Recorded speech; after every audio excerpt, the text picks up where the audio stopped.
A labaran namu na yau za ku ji ƙabilar Igbo ta ce cire Emefiele gwamnan babban banki da aka yi wariya ce.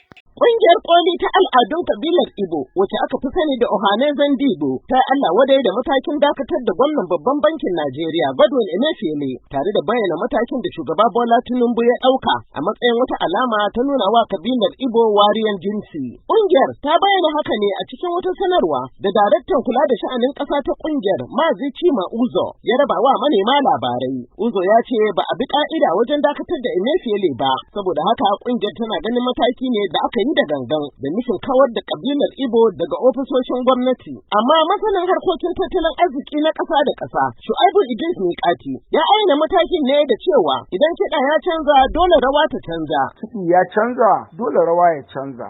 Yau shugaban ƙasar Najeriya sunan shi Bola Ahmed Tinubu ba Muhammadu Buhari ba. Bola Ahmed Tinubu ya zo da nashi tsare-tsare da nashi kuma tunani. Masu bincike ababen abin da suka faru a babban bankin Najeriya a lokacin da shi Godwin Emefiele yake shugabantar su sukan ikirarin cewa akwai wurare da yawa da ake ganin an yi ababen da ba daidai ba. Na farko an ba da basussuka na cewa ana ba da tallafin noma. Yawancin jama'an da aka ba basussukan nan ba wai masu noman ba ne. Yawanci ana zargin an ba da basussukan nan akan ruwa wato interest na kashi 7%. Yawanci waɗanda aka ba basussukan an koma gefe an karɓi wani kaso mai tsoka wai a matsayin cewa an tallafa masu ne wajen samun wannan bashin, ma'ana muna kiran shi consultancy fee. Irin wannan kin ga ai an zalunci talakawan Najeriya, an zalunci duk wani ɗan Najeriya. Idan kika dubi yanayin yadda aka rinka sai da dala, an yi lokaci da yawanci sai a samu wanda yake da uwa a murhu sai a bashi dala miliyan 1 ko dala miliyan 2 ya je ya sayar. A yini ɗaya sai a baka riban naira 100 akan kowace dala. Shi ma masanin tattalin arziki kuma mai nazari a harkar kuɗi, Yusha'u Aliyu, ya ce cire Emefiele yana da nasaba ne da zarge-zarge da aka yi ta yi a game da abubuwan da suka rika wakana a CBN ba tare da bin ka'ida ba.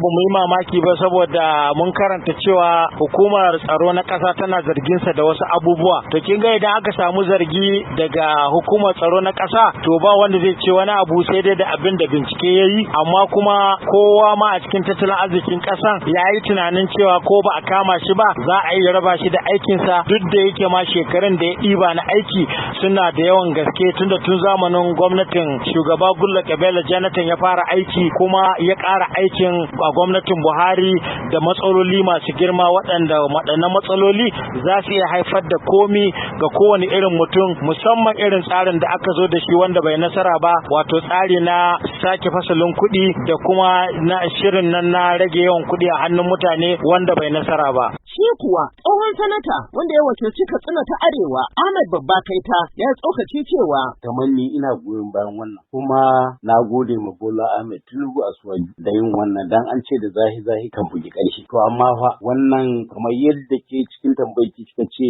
za a duba a ko an mishi adalci ko ba a yi mishi adalci ba, to wannan abin yana da matuƙar alfanu in ana so a ci nasara. Na farko dai gwamnan babban bankin Najeriya ba shi kadai wannan ta'asa ba, akwai na jikin shugaban ƙasa Muhammadu Buhari wanda an san irin harƙallar da suka rike yi tare da shi. Akwai waɗanda ake ce makabal wanda su ma irin an san harƙallar da suka rike yi da Emefiele har yana zuwa yana tsugunna musu. Akwai maganganu irin maganar da ya faru a Beshi yanzu, an kawo jirgi an kwashi biliyoyin kuɗi, an jirgin ya tashi ya koma, an bai 'yan Najeriya suna ɗaga hannu. A wata sanarwa da mai magana da yawun hukumar tsaro ta farin kaya, Peter Afunanya ya fitar a yau, tana cewa hukumar za ta nemi umarnin kotu domin ci gaba da tsare Emefiele har tsawon lokacin da za a yi masa tambayoyi.